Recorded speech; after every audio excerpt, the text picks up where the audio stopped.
Hello, today is May 5th, 2019. I was just coming out to check on my heirloom tomato plants and thought I would show you around. I'm growing 10 different varieties of heirloom tomatoes. I started them from seed on January 6th, and so it's been about 4 months since I started them from seed. I grew them indoors for the first 4.5 weeks under a grow light, and then in early February I transplanted them out into these fabric pots. The pots are 5-gallon and 7-gallon fabric pots, and I use the trays to keep to conserve some of the water.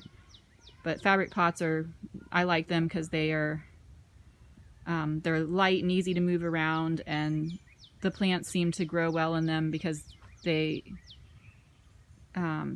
get more airflow through the fabric pots.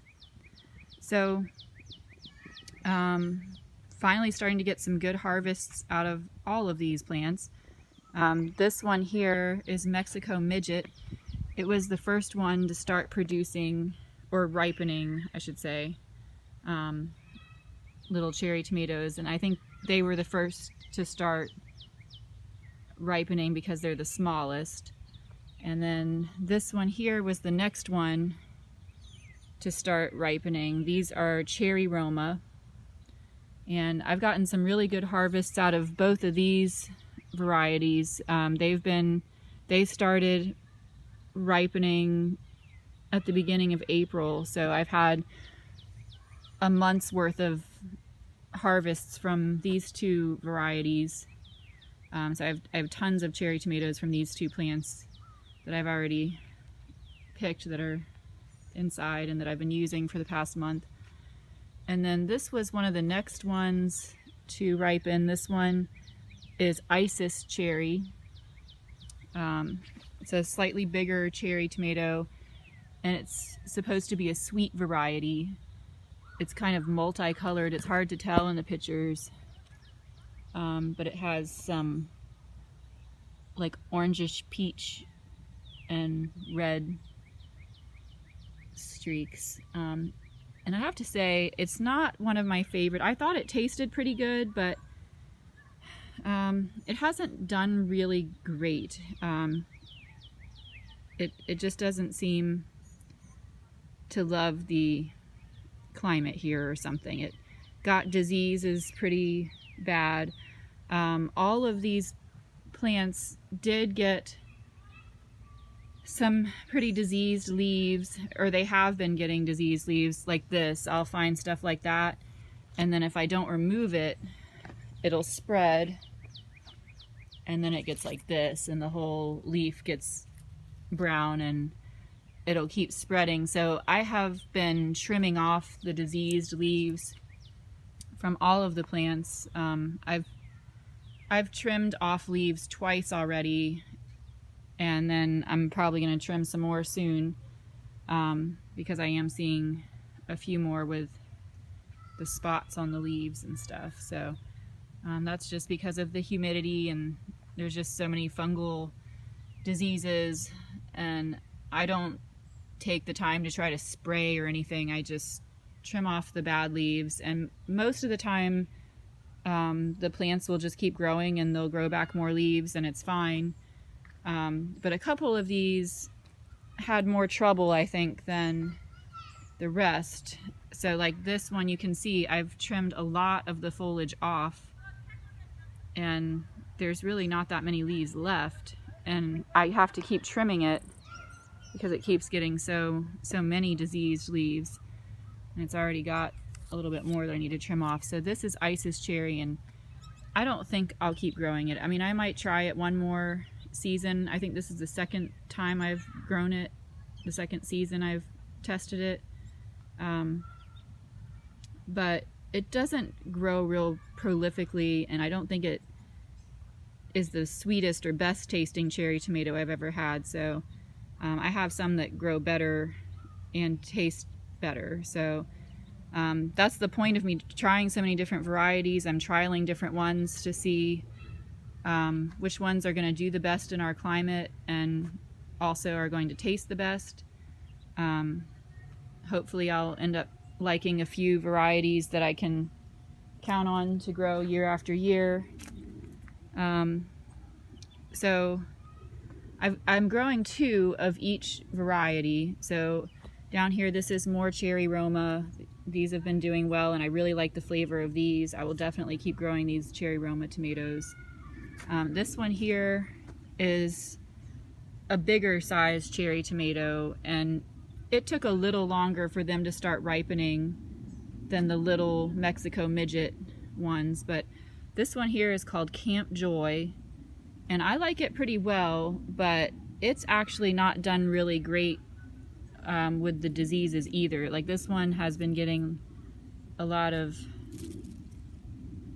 fungal disease and spots on the leaves, and I've had to trim this one back a lot too, so it's really bare, and it's producing all right, pretty well, but it's definitely not the hardiest plant here in this climate. So I don't think it's, I don't know, it's a good tasting cherry tomato, but I'm thinking I probably will find one that's better tasting. This one here looks almost identical, and it started ripening just shortly after the Camp Joy did. This one is called Chadwick cherry, and I mean, I was not even sure if they were 2 different things. They look so similar, and they taste pretty similar, but I think there might be a difference. I grew them both one other time last season, so I'm trying them out again side by side to see if I think they really are different plants and if I really do like one better. I mean, they're advertised as 2 different plants, and I mean, they were sold to me from the same company with 2 different names on the seed packet, so I assume they are 2 different varieties. They're just very, very similar. But this plant, this Chadwick cherry, seems to be a lot hardier than the Camp Joy that it looks almost identical to.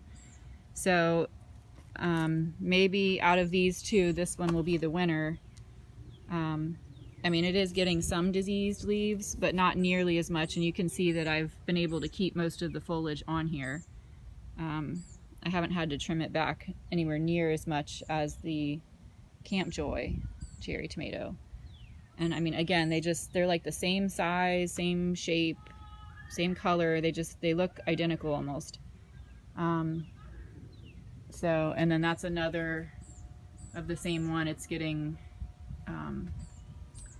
there's a cucumber vine growing onto its cage, so it's getting pulled over, but back there in the back you can see some more red cherry tomatoes. This one also is Chadwick cherry. So I like it pretty well so far. I still have to do the side-by-side taste test between these 2 and see which one I like better. So these bigger cherry tomatoes were the middle ones to start ripening, and then right about the same time my Roma tomatoes also started ripening. This one here is Martino's Roma, and it's been producing well for the past few weeks. I've already gotten several nice sized harvests off of it, and it's still got more to give, and it's been holding up pretty well with the diseases. I haven't found as many diseases on, or as many diseased leaves on this variety. I see some, and I have had to trim it back a little bit, but not too bad. And then this one is the same. This one is also Martino's Roma, and it's got a ton of Roma tomatoes on it.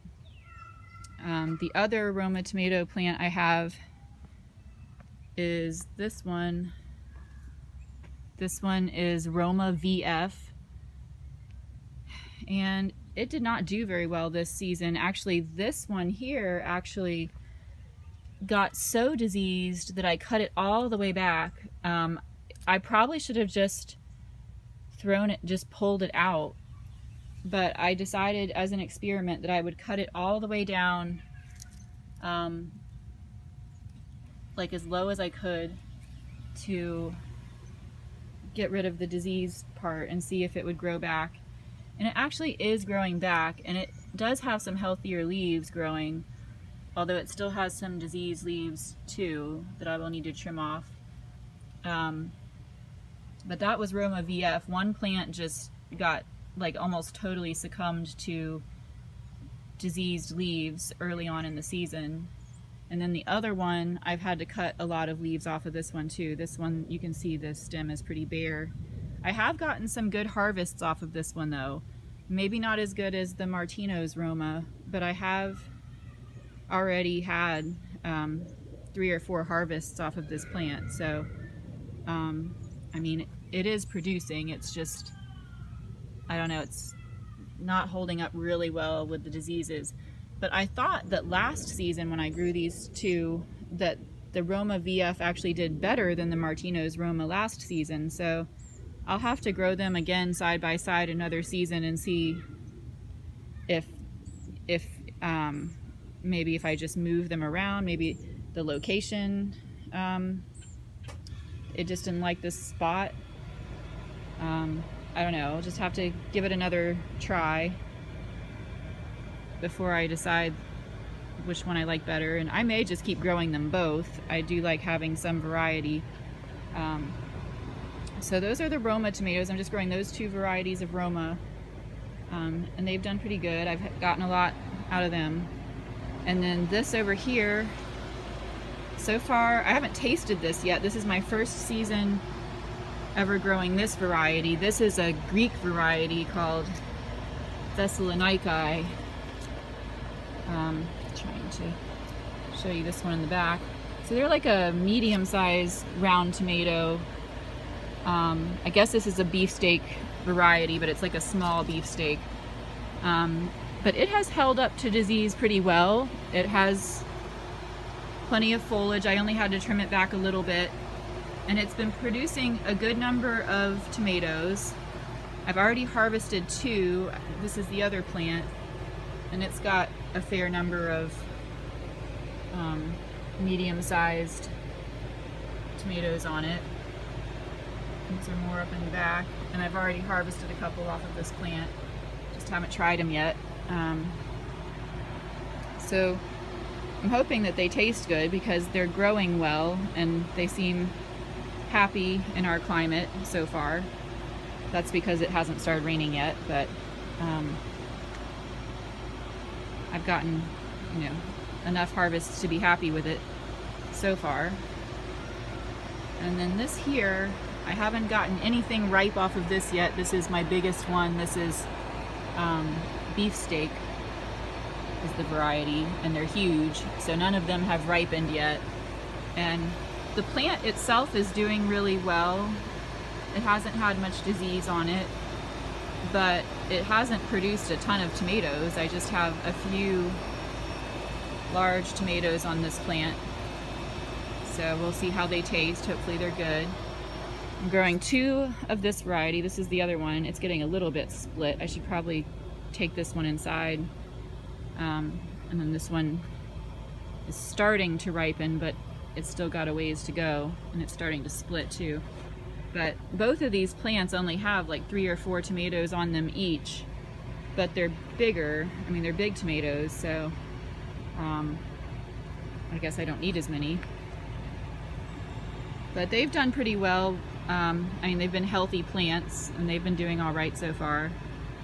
And then this one here is Brandywine, and it's kind of the same with this one. It's a bigger beefsteak sized tomato, so it's taking longer to ripen, and I haven't gotten any ripe fruits off of it yet. Hopefully they will be ripe soon. And this one has done moderately well as far as diseases go. It does have some diseased leaves on it that I need to cut off, and I know I've already trimmed some of the diseased leaves off before, but it's holding up pretty well, and still been growing and thriving after I cut the disease stuff off.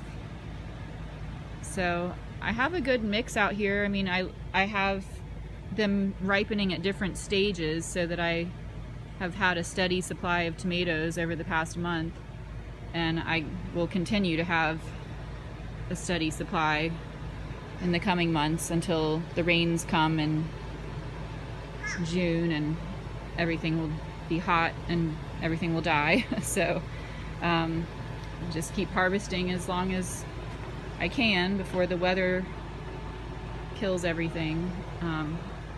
This is another Mexico midget. This is the other one, and it's, again, it has produced a lot. They're not my favorite tasting tomatoes, but they're pretty good. They're decent. And since they were the first ones to start ripening, I think they're worth growing, because even if they're not my favorite, at least I had some tomatoes when all the other ones weren't ripe yet. And they've given me absolutely a very steady supply. I've had just tons and tons. I would say this plant, this variety is prolific. I mean, I just get lots of little cherry tomatoes off of this. And it is a pretty good tasting cherry tomato. So yeah, I guess that's about it. Maybe I'll just say a word about why I'm growing heirloom tomatoes versus hybrid tomatoes. Hybrid tomatoes are tomatoes that are bred for certain traits. Usually it's for disease resistance or for a specific taste or texture. And like, for example, they might hybridize certain varieties to be able to be transported well, so that it would be better for commercial growing, so that it can be transported and have a longer shelf life. A lot of the heirlooms are going to be softer and would get mushy and not do well if they were transported. But since I'm not doing that, I'm just eating them myself, that doesn't matter. But what does matter is disease resistance, and that is another big reason they hybridize plants. And I don't think there's anything wrong with hybridized plants. It doesn't mean they're GMO, they're not bad, they're not toxic, nothing like that. They're just bred for certain traits using two parent varieties. But the reason I don't want to use the hybrid kind is because you can't save the seeds and replant them and get the same plant. The seeds were bred using two parents, and you won't get the same traits if you save the seed from one of the hybridized seeds. So with heirlooms, you don't ever have to buy any more seeds. You'll always be able to just save seeds and have the same plant that you can grow true to seed over and over again. But with hybridized, you'll have to keep buying the seeds, every few seasons when you run out.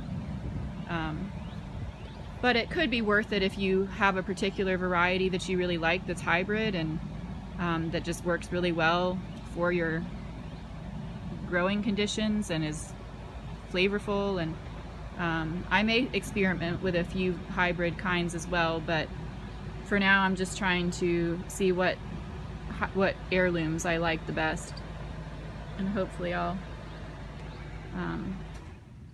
find a few that I can be happy with. So far I'm happy with most of these. Still have to taste test a few of them. Some of them I haven't tasted ever before, so I'll have to check back in once I've tasted them all and have a final verdict on which ones I'll grow again and which ones I won't grow again. So far I think Isis is probably off the list, but I'm not sure about the other ones yet. And I'll go ahead and put the different varieties in the description in case you want to look them up and try them out yourself. And I'll put links to these fabric pots too, because the tomatoes seem to really be happy in these fabric pots, and they're not very expensive. I just buy them on Amazon. So yeah, I'm gonna go ahead and harvest all of these ripe tomatoes and go make some dinner. Have a good evening.